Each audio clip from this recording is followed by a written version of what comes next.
Ladies and gentlemen, good day and welcome to earnings call of LMW Limited for quarter 3 of FY25-26 hosted by NSDL. As a reminder, please note that the participants line will be in listen only mode and there will be an opportunity to ask questions after the brief by the company officials. Should you require any assistance during the conference call and raise questions, please signal the operator by raising your hands. Please note that this call is being recorded. This is Samir from NSDL, and we have with us Mr. V. Senthil, Chief Financial Officer, and B. Dhanalakshmi, Associate Vice President of the company. Over to you, sir. Thank you, Mr. Samir. A very good afternoon to everyone, and thank you for joining LMW earnings call for Q3 of FY25-26. I will brief about the overall performance of the company for the period ending December 25, followed by an interactive session.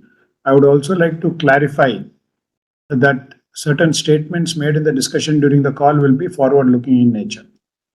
To begin with, let me explain the overall performance of the company, then we'll go into segment-wise and consolidated performance. The financial results have been posted on the company website, and I hope you had an opportunity to go through the same.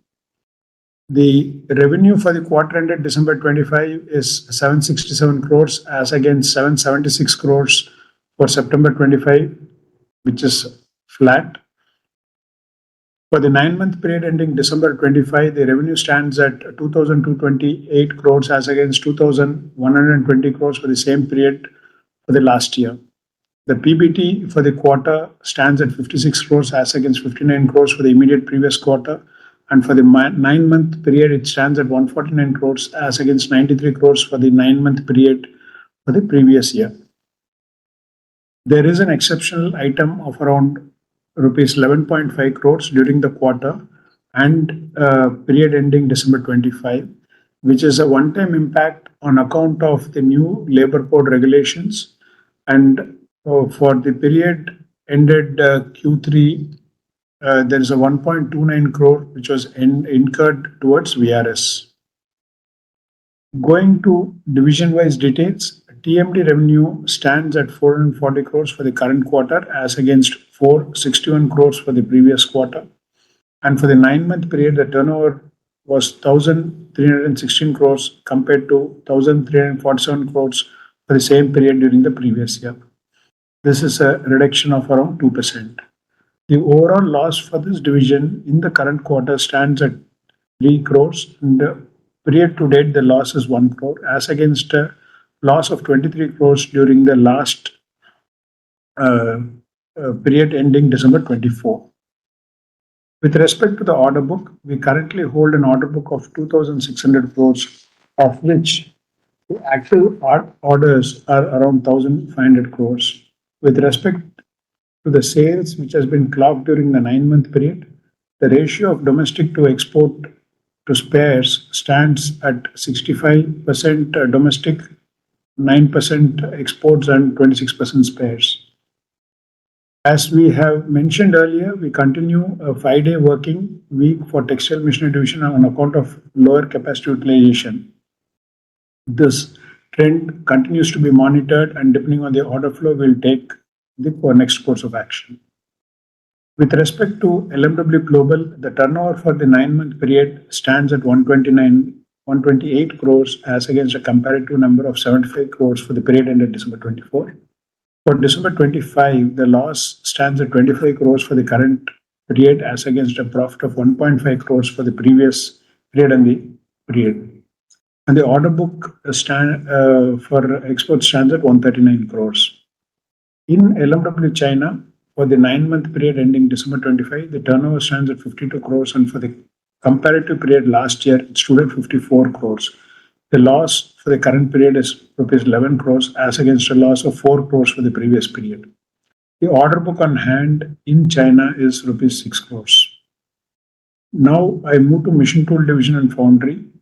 The revenue in Machine Tool Division and Foundry stands at 853 crores for the 9-month period ending December 25 as against 728 crores for the corresponding previous period. Out of this, around 12% relates to foundry division. The balance top line is towards machine tool division.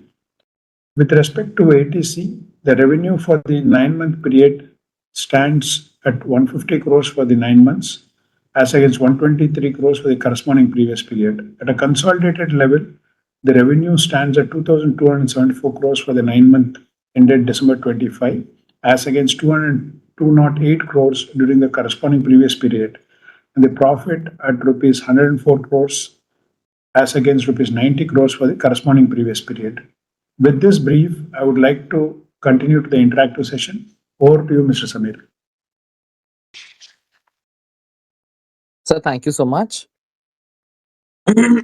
Going ahead, next we would request the people in the attendees to please raise hands so that your questions can be taken forward.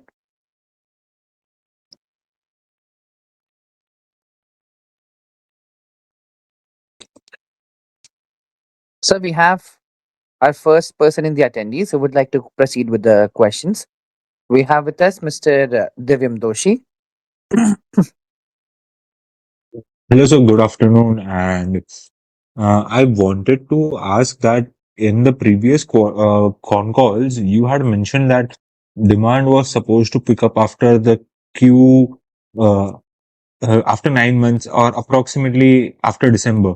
So, what is the current scenario? Is the demand showing up for the um, sector? And also, I wanted to know how is the uh, management guiding towards the recovery of revenue?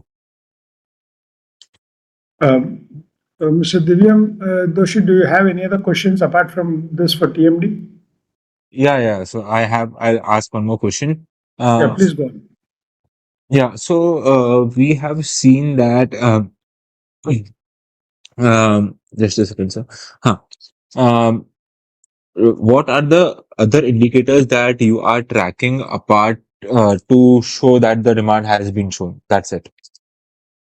Again, this related to textile machinery division, I suppose, right? Yes.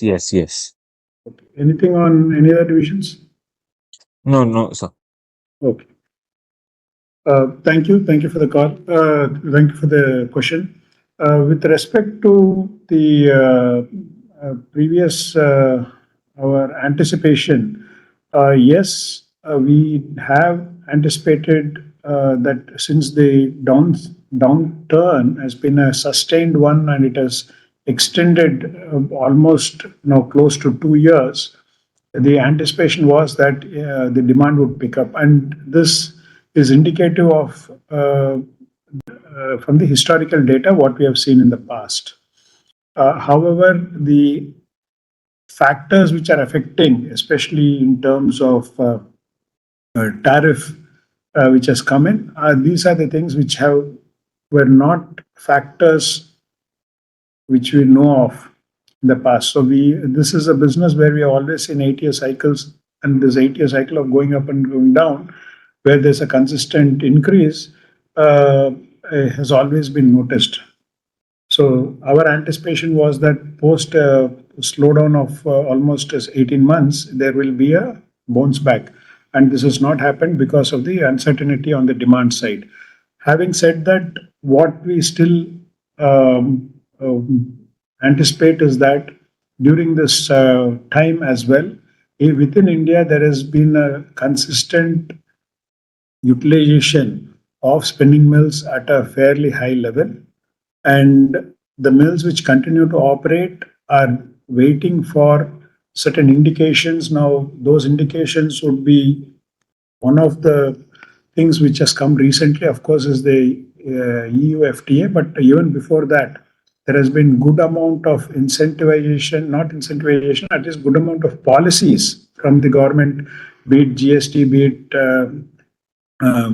PM Mitra Parks, which has been given. So these are all the right actions which has been taken. So it is only the confidence which has to come back into the industry that it is a sustainable long-term demand would be there. and we will see investment coming back. With respect to the indicators, for us, one of the key indicators is order flow. And we do note that the current year, actually compared to the current year, when I say it's the 9 months, the order flow has been definitely better than what it was in the previous 12 months, right?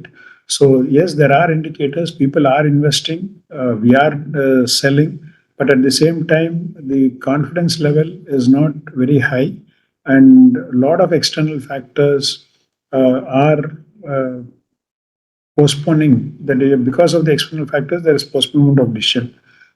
But we look out for whatever is the order flow and how we can get more orders into the system. So I think back to you, Mr. Samir. So thank you so much for answering that one. I believe Mr. Divyam has a follow-up question or another question. Yeah. Yes, sir. So, just as you mentioned, what if the textile cycle remains weak for another 12 to 18 months? What are the levers that we have to protect our profitability or cash flows? Yeah. So thank you. So what we do, and this is the right time, and this we have done multiple times in the past as well. This is the time for us to become lean. This is the time for us to increase our efficiencies, and this is the time for us to invest. We continue to invest in our shop floor. And today the technology has changed. We continue to invest in IIoT. We continue to make our process efficient and costs efficient. And these are the time we also invest in our new product development. So these two factors is what we use our time for during a downturn. Because effectively what happens is the demand from customers are more stringent, because customer is also trying to struggle and survive the downturn, right? So we have to be cost efficient and we have to pass on that, and that's what we best try to do. So both ourselves and from the customer point of view, we have to work towards a much better product and much better organization, and that's what we invest in. So one of the example is what we have just now said. We have a very small VRS scheme. We did announce we are trying to cut down on the costs of and also on the fixed costs. So we have to tighten our belts, and we do that during all the lean periods. It is a very long lean period, but we have to continue to do all these activities on a continuous basis. Back to you, Mr. Samir. So thank you so much. At the moment, we do not have any hands raised. Once again, we would request the people in the attendees to please raise your hands if you have any questions.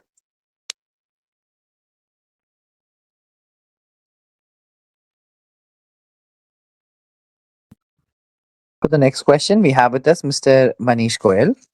Manishi, over to you.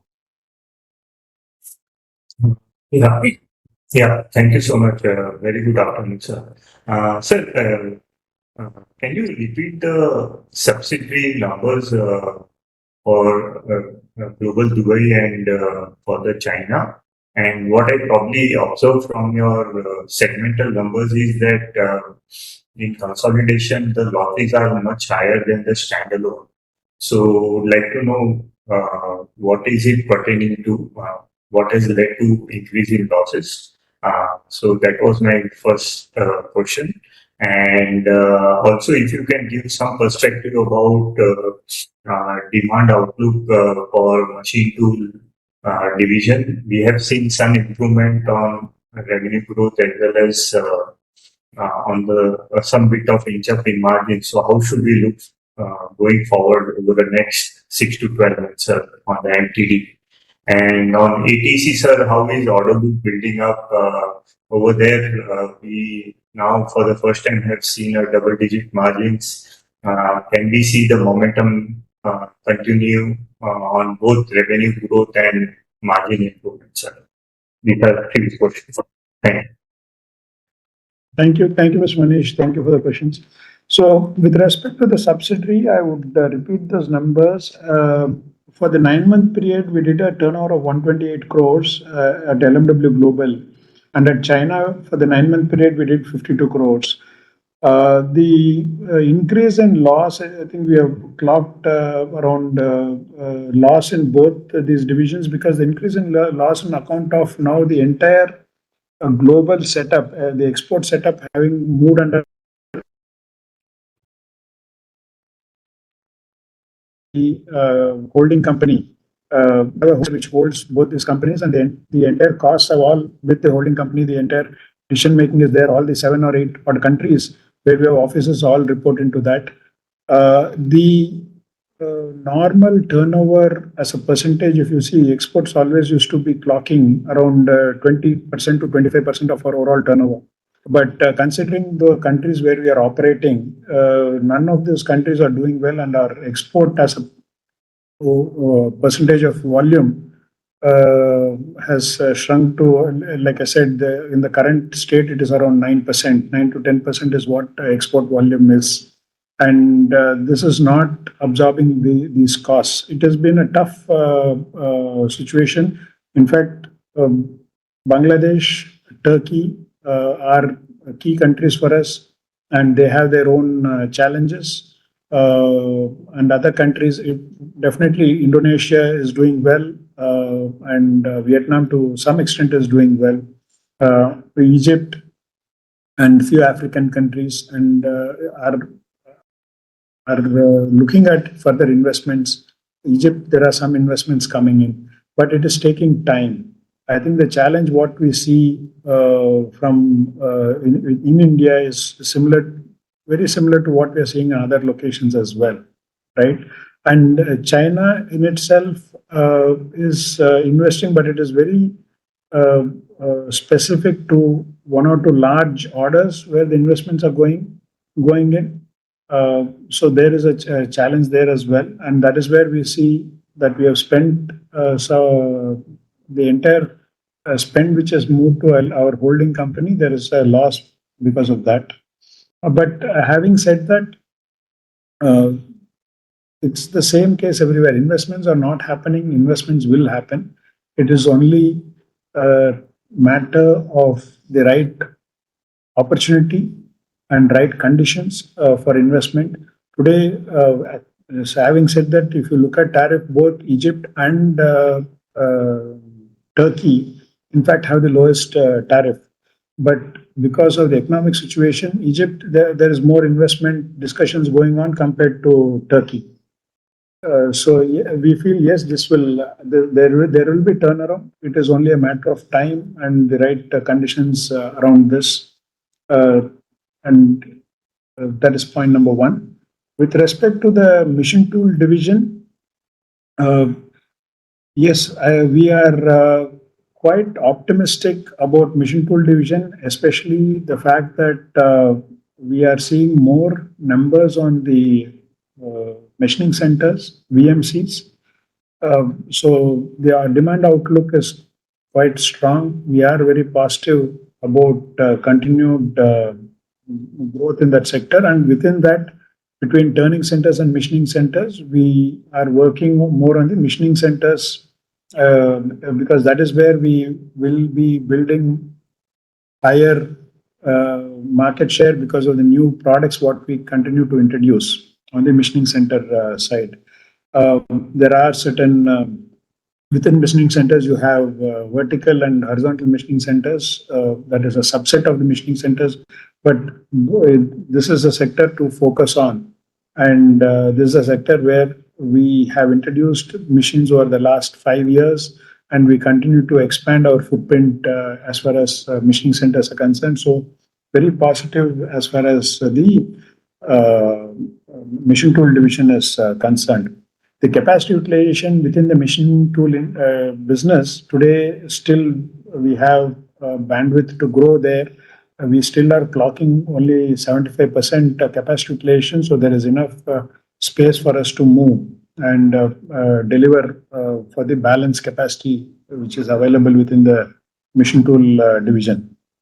Uh, Now, coming to the ATC order book, we have built uh, like what I mentioned in the previous call as well. A lot of RFQs have been floating. We have been able to get quite a few RFQs. The number what we had given out last time was we got an order book for delivery of around 300 crores. Definitely, the order book is definitely growing. It is the only unknown, the factor which is affecting is this: there's a tariff impact, and for us, ATC is almost 90% export. But as of now, with we do not see much of a push out at the moment. However, a lot of discussions do happen between us and the customer as to how to handle it, and we hope uh, this continues with respect to the negotiation and getting some relief on the tariff. But that is the only challenge as far as ETC is concerned. But otherwise, in terms of order booking, in terms of winning RFQs, in terms of building a longer order book, I think it is quite positive there. In fact, we have continued to invest even the current year for in ATC because of the new orders which have come in for delivery. Um, I think the order book number which we have given last time, around 300 odd crores, it has gone up to by another 20%. It is around 360 odd crores, which is deliverable over 1.5 years. That's what it is. So long as there are no pushouts, etc., I think that is something which very much is going on the positive trend. Over to you, Mr. Samit. So thank you so much. Once again, we would request people to please raise hands for further questions.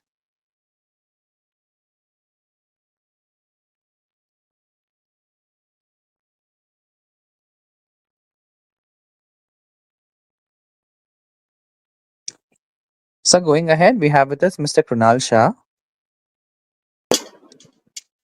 Krunal sir, we are ready for your questions. You have already been unmuted. Yeah, hi. Thank you for the opportunity. So I have two questions. One is on the this free trade agreement. Uh, is there any provision for us to export over there, and is there any duty exemption that we are getting with the exporting to Europe? And second question was, during the quarter, we sold a stake in a group company, Super Sales, of around 10%. So just want to understand what's the logic behind selling the stake. Is there some internal restructuring that is happening? That's it. Thank you. Uh, with respect to the EU FTA trade deal, there is no specific impact what we see from import into India point of view, because yes, there are missions which come into India, and today also the missions can come into India at zero duty. Yes, there will be little more imports, but at the same time, the value at which these machines are imported is fairly high. So the implication with the duty would not be much. With respect to exports, it supports our customers' customer. We are we as such from textile machinery or machine tool are not exporting into Europe. Of course, our there is an opportunity. Definitely, it opens up an opportunity for us. But at the moment, as it stands, we don't have a huge. We don't have an export sale into Europe as far as machinery is concerned. But from a advanced technology center standpoint of view, definitely yes. Like I said, 90% of it is our exports, and more these exports are mainly to US, and we are also exporting from foundry division to Europe. These things would be a lot more cost competitive as far as the exports from ATC and foundry is concerned. Foundry, we have customers. ATC is something we definitely will be looking forward to building a new customer base within Europe. I think it really supports us on that front.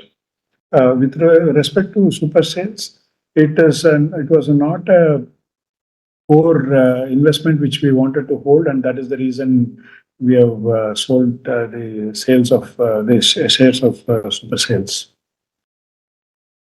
Over to you, Mr. Sunil. So thank you so much. Going ahead, I believe Mr. Manish Goyal has a follow-up question. Manish, sir? Sir, two questions. One, if you, what I asked earlier was, I didn't get the loss number for Dubai. Uh, Dubai, 30, yeah, sure. and what was the competitive number for the 9 months? Yeah. Just 1 second. The loss for okay. Any other question, Mr. Manish? And can you give us revenue breakup for the current quarter for TMD and the comparable number for the quarter? And the third question on ATC in terms of composites business, we were expecting some orders to 55. So any progress on that? And because this quarter the margins have picked up, so is it that composite business has also picked up and started contributing apart from metallics? That was the third question. Okay. I think from the last number of Dubai for 9 months, it is 25 crores, and for the last number at China, it is 11 crores. The comparative number for Dubai was 1.5 crores profit last 9 months, and it was 4 crores loss in China for the previous 9 months. That is point number one. With respect to PMD, the breakup of that 65%, 9%, and 26%, that is the OEM sale, export sale, and spare sale, remains same between this quarter and the previous quarter, not much different. With ATC composite, yes, you're absolutely right. Okay, composite as a percentage of the turnover, what we see around 150 crores, the composite as a percentage of turnover stands at 20%, right? And yes, there was billing on composite for few items, and that is where the margins have become better for the current quarter. It will come back to normal, but yes, we are able to start billing for composite. And just to recap, this composite facility was always built for our space program initially, where we have done the launch of the Bahubali, which got launched, the entire the nose cone, and also some of the key parts have come out of this facility.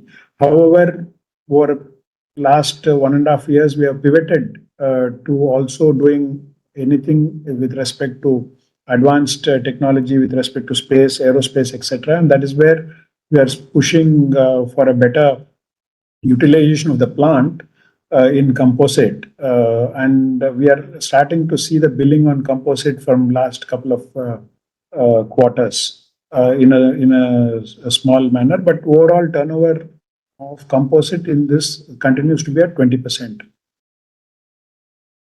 To the order book building, which I did mention in the previous question you asked, I would like to still state that the order book building has happened mainly on the metallic side. And the investments which have gone in the current year have also happened on the metallic side. Because on the composite side, we have got enough investments which have already gone in, where the utilization has to go up by more orders to be executed. Okay. Back to you, Mr. Samir. Thank you so much, sir. Going ahead with our next questions, we have Mr. Jay. Mr. Jay, you have been unmuted. Can we have your questions, Thank you. please? Yep. Thank you, Senthil, for this opportunity. Trying to understand better on the textile machinery division, Senthil. Is there any kind of an understanding that we can have of the age of assets which are currently in use as an industry data that you can indicate towards? Or is it fair to try and understand if your spares and repair revenue growth over the last 3 years has expanded faster, suggesting that the assets in use are aging? And alternate, you also spoke about the fact that for whatever spinning mills are in business today, implying some kind of consolidation. So I just wanted to get a sense of if any of these data points can be used better to arrive at a potential recovery of the cycle. And the Uh, second I, question, sorry, yeah, go ahead. please go on. No, please go on. I was going to ask you this. What is the second and subsequent question? Please go on. So the second question is that what is the contribution to revenue today from the latest three products, let's say that we launched in the last 2 years, such that we get a sense of how those efforts have started to pay off or not yet contributing enough. Okay. Any other questions? No, that's good for now. Okay. I think it's a very good question, Mr. J. I think from a industry spindleage standpoint, we would put the current spindleage between 40 to 42 million or 40 to 44 million, give or take, few million. So out of this, we would say almost 40% would be older spindles, right? 40, which is when I say older spindles, we are talking about 15, 20 years and above. We are also clear that the current spares which we see is basically because of the consistent increase in spares, consistent performance is coming out of two things. One, our continued focus within the spares business, because spares is a large business volume. Our continued focus from LMW on this business, we have done a few things. We have a separate division within textile machinery for that. We have increased the footprint within India. We have established our warehouses in Indore, for example, and we are in the process of establishing others as well, where the reach to customers is a lot quicker, where we are trying to not only deliver after a particular period of time, but try to get it as quick as possible from the time of order. So with the possibility of doing a better service to the customer, that is an indication for the fact of how the turnover has increased. This is from what LMW has done, but from a spindle usage point of view also, if you look at all the spinning mills, yes, because certain spindles have shut down, the running spindles are running at almost full capacity.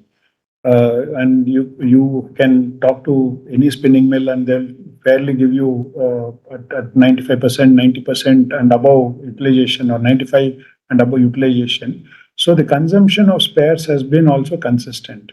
It has not resulted in a dip, dip in spares consumption. So it is factor of two. Aging of machines, I think that most of the machines which probably shut, I would attribute it to older spindles and smaller units which has got shut. But at the same time, the reason for spares I mentioned are twofold.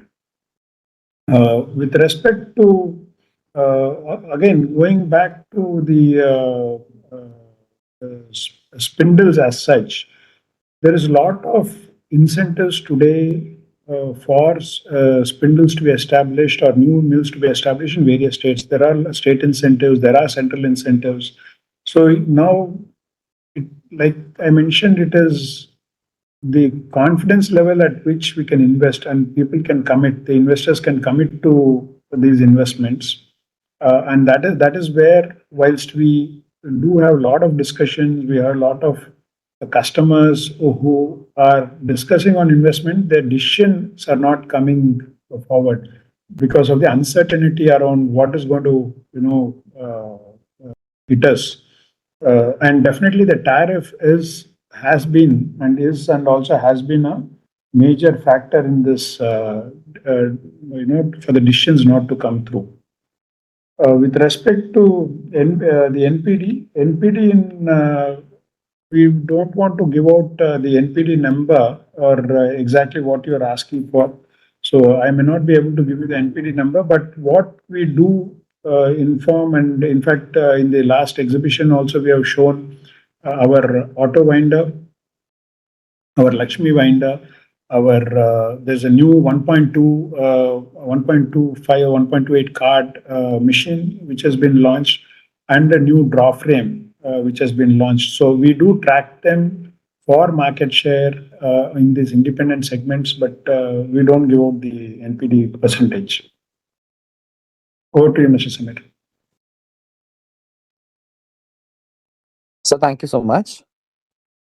At the moment, we do not have any hands raised for further questions. The people in the attendees, if at all we have any questions, please do the needful. Okay, now we have one. The next questions would be from Mr. Amit Shah. Mr. Amit, you have been unmuted. Can we proceed with the questions, please?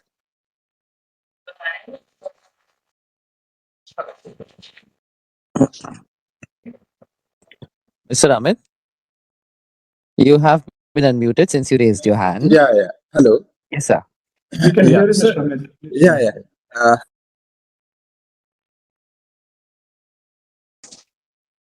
On the MTD side of the business, and I wanted to understand the business prospects of the 5-axis machine that you had launched, and incrementally what sort of contribution that product has done in the MTD side of the business. Incrementally, sir, we also understand that Foxconn is planning to install a new factory.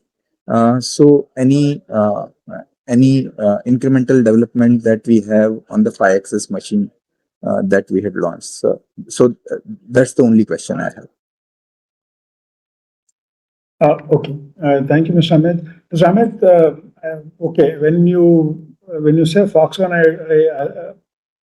I assume you're talking about electronic machining, right? Yes, yes, sir. Okay. Okay, I think these are two different points, Mr. Amit. One is 5-axis machine. Yes, we do have a product. It's called JU40, which is a 5-axis machine. It has been in the market with a few customers, but from a market size standpoint of view, 5-axis in terms of a percentage of market share is not the highest, right? It does hold a very low market share in terms of all the other machines from 2-axis to 3 to 4 to 5. The 5-axis machine holds a lower percentage. But we do have a 5-axis machine which is available, and the model number is JU40. It is available with us. But the question what you're asking in terms of electronic component machining, it comes under a different category, what we call machining centers, which are smaller machining centers.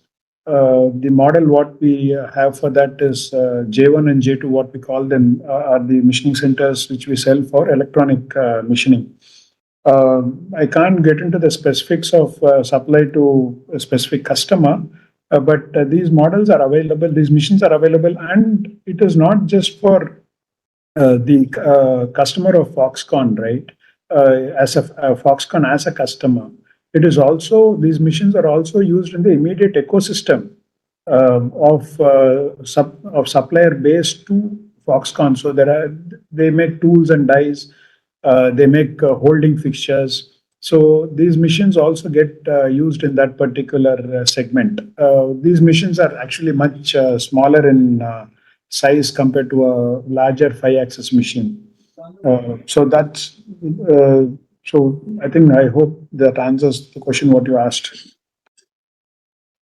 Sir, I was referring to an news article that was there where, there was a news that Apple is scouting for a new supply vendor in India for its factory, which is coming up. And the article also suggested that it is in talks with LMW. Earlier also, I think so, LMW had participated in one of the tenders that Apple had floated, and I think so we couldn't qualify over there, or it didn't go through because of the commercial reasons. So just wanted to understand on that particular tender, what is the status and what kind of opportunity that it provides for LMW if it goes through. Okay. I think yes, there has been a couple of articles which has been going around in the social media. What we can confirm basically is that yes, we have been able to and we have participated in various discussions with the customer. We have developed a product. We have been able to successfully deliver the product as well. And that is the product which I just now mentioned is available for sale. And it is available not only for the customer, but it is also available for the ecosystem. I think it's in a generic term, we call it in tilt tap centers, we call it, in our mission model, we call it J1 and J2 models. And the volume of business within India for this particular type of machine in itself is closer to 7 to 8,000 machines or a little bit more per year from the Indian ecosystem point of view itself, and without considering the new EMS which is coming in, and this I'm just talking about one machine. So definitely the machine for EMS application is quite highly in demand, and we do have a product. But I'm sorry, I can't specifically go into a customer or the internal dealings because they are all subject to confidentiality. So thank you so much for answering that one. Thank you. So as of now, we do not have any further hands raised. Okay, I believe Mr. Jay has a follow-up question. Yeah. Thank you again, Senthil. Is it fair, Senthil, on the textile machinery division today to assume that on the available capacity basis, we are running at the lowest utilization we could have had in closer to a decade, time frame wise? And other than 2020, the exception of COVID year is fine. But other than that, I think if I put an average of X of 2021 on an other 8-year basis, utilization would be at the lowest ever. And Senthil, I wanted to understand that since a lot of our competition, if I may, stems from majority Europe, some part Southern Asia, uh, has given this experience of lower utilization to maintain profitability made us very, very cost competitive, at the same time being able to offer better products that we have launched in the last few years, suggesting such that in any recovery cycle, uh, we would come back much stronger on revenue recovery and profitability as a combination? Okay, absolutely spot on. I think probably I will take the second question first. Uh, yes, and there are two reasons why we tend to be cost competitive, right? One is we tend to continue to invest uh, during this time, and it's very, very important that we continue to do so. We continue to build the lower cost and lower high efficient plant.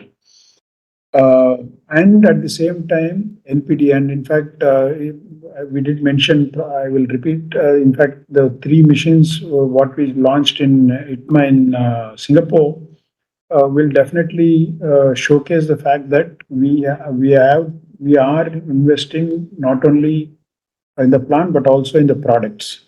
Uh, and when the recovery happens, we have capacities, and the current capacity utilization is actually sub 50% is what we have.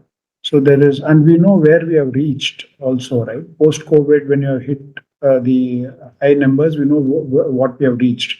And the cost base would not be very elastic. It would be uh, inelastic. So definitely we will have to bounce back stronger, and we will bounce back stronger. Like I said, for us, it's a very tried and tested business cycles what we see. And if you actually go back and if you are looking at all the previous history, you will see that every 8 years there has been an upswing and a downswing, right? Subsequent 8 years, and every time we have come back stronger with better products and products which are relevant to the market. What is more important is it is not just efficiency on the product. The product has to also be relevant. Today, the what the customer runs from cotton, especially if you look at the spindlage which is there in Tamil Nadu, from a cotton it has become a blend. The products have to be relevant to the respective markets for us to be competitive. And even more telling is the fact that today India produces the most cost effective yarn at the moment. And in fact, if you refer this to the reasons, the news, what you see, for example, the other countries where yarn is getting exported, there is a lot of requirement of yarn in China from India. There's also there is actually some challenges to export into Bangladesh because they feel the cost of yarn is so much better here. Because again, one is the cost of the raw material itself, but the energy cost and the conversion cost, right?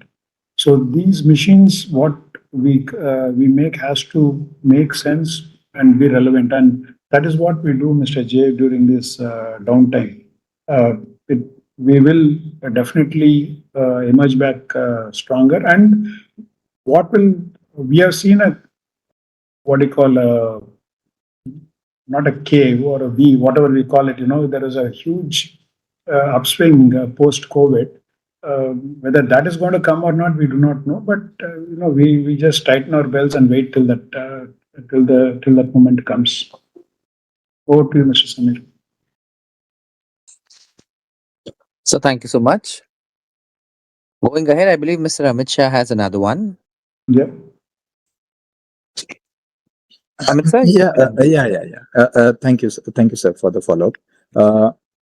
Sir, in terms of value, you told me 8,000 volumes is the market for the J1, J2 machine. In terms of value, what would be that size, sir? See, these are quite broad numbers. I mean, you can. The generic name is they call it Diltap centers. You can take an average amount of around 30 odd lakhs for these machines. Anywhere from 25 to 30 lakhs you can take for these machines. But this is, since the answer basically was for your specific question which you asked on the machining centers for small electronic components.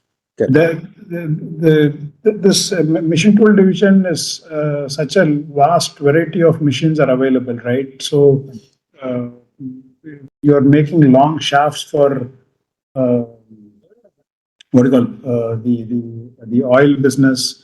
You are making small engines. So the plethora of machines what is available, the models which are available, it's enormous. It's a big ocean, right? The industries to which it is applicable, it's a big ocean. Since your specific question was respect to that particular one model, as I understand, my reply was for that. Sure. Sir, last question from my side. The recent commodity price increases, right? Yes. What is the kind of strategy that we are following in terms of, say, price hikes across product portfolio, or do we need to absorb the cost increase given the muted demand that is prevailing in the market, both in the TMD, if you can highlight, even on the MTD side? I think brilliant question. Yes, commodity prices are going up. We have our own process through which either we look at alternates. There's a value engineering work which we do.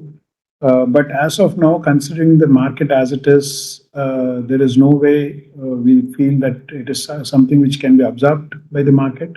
But we do a lot of internal work on the pricing and the cost, etc., to compensate for that. Sir, can we expect any near-term margin pressure because of the cost increase, or we believe that value engineering that we have done internally should help us to keep the margins intact? Yeah, I think the percentage of commodity cost which is going up is not uniform across all commodities, right? And that as a percentage of the machine price is also not very large.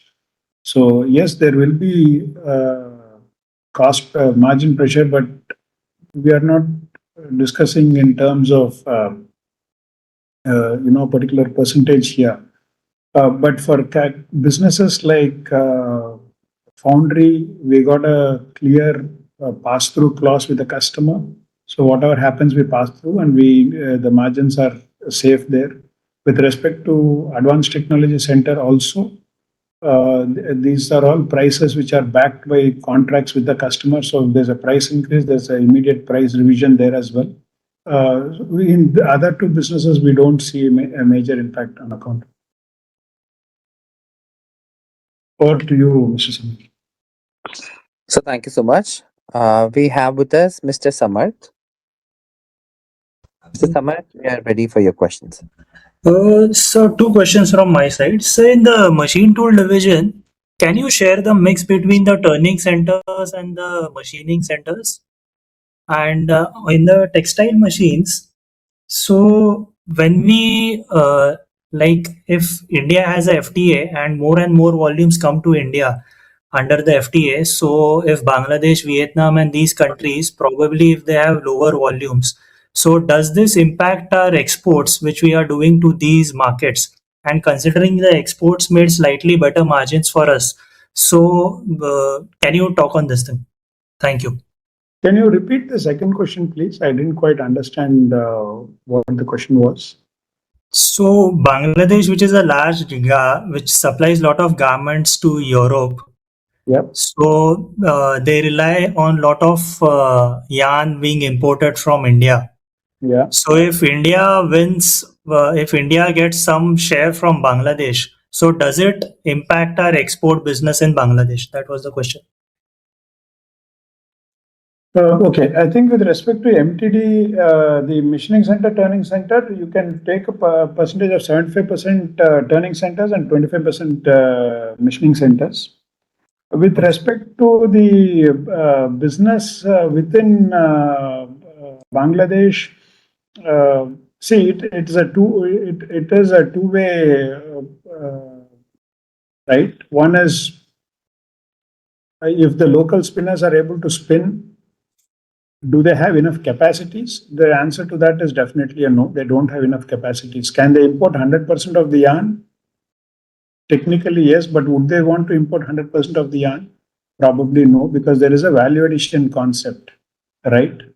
As a country, they would like to add more value internally, so they will still prefer to get fiber and spin it into yarn, because that, of course, gives them employment, etc. So I think it is not such a clear-cut case to say that, okay, no country is going to replace that with 100% import or 100% local manufacture. So there will always be a balance in these cases. So we believe the market forces would on its own decide what the balance is, and the balance is based on the cost of production for them, what type of mix they would like to do, what is the turnaround time for the final garment for them. So there are multiple factors affecting it. But we are of the opinion that a stable market, a stable economy there, and a stable geopolitics will help us them to further come back into the investment cycle. Over to you, Mr. Samir. Thank you so much, sir. So do we have time for more questions? I think Mr. Jay has held his hand up. So yes. That is why. So Mr. Jay has a few questions. Sorry, and thank you, Senthil, again. So just wanted to get a sense of that part two of my earlier question, that you explained how our offerings have improved and how we have efficient, cost-effective offerings from our LMW stable. But I asked if there is any weakening or consolidation of other suppliers or our competitors, specifically in Europe and the southern region, given the change circumstances and the lower demand and the higher cost in terms of employee and power that they must be experiencing? You're talking about the consolidation of suppliers, I mean, our competition. Yes, in textile machinery, along with the Textile fact that yes, Okay. yes, yes, and the kind of cost structure changes that they would have experienced in the last 5 years, Okay. specifically in the Europe region. Yeah. Okay. No, I think, Mr. Jay, first thing is that the entire the machinery manufacturing to a large extent, in fact, to a probably 95% and above extent, has moved to, of course, in India and also to China, right? So the benefit of having the cost advantage is already being taken by the competition, and all the competition is here, and we are very well. We have to work within this, and that is not a new thing for us. With respect to consolidation, no, I think with a handful of suppliers, it is not so. But what is probably, I would say that in machine tool, it's going to be more interesting because with what Europe is going through, there's a lot of challenges there. I think it is machine tool because uh, it is more important. What is happening more is that India is becoming a very good manufacturing hub and a lot of manufacturing activity happening. So we actually see a lot of competition coming in machine tool, and that is where everyone is expanding, everyone is getting NPD, etc. So what you're saying for textile machinery has already happened, and we expect it to happen in the machine tool over the next 5 years. Okay, thank you. Over to you, Mr. Samir. So thank you so much. Sir, at the moment, we do not have any hands raised. Okay. So would you want? Thank you, Okay. Mr. Samir. I think we can conclude here. Sure, sir. Thank you so much. Hence, this brings the end of all of the questions from all of the people who raised their hands. Thank you so much, sir, for helping us with the answers on all of those. And thank you so much, everybody, for joining this call. Thank you so much. Thank you. Thank you, everyone. Bye bye.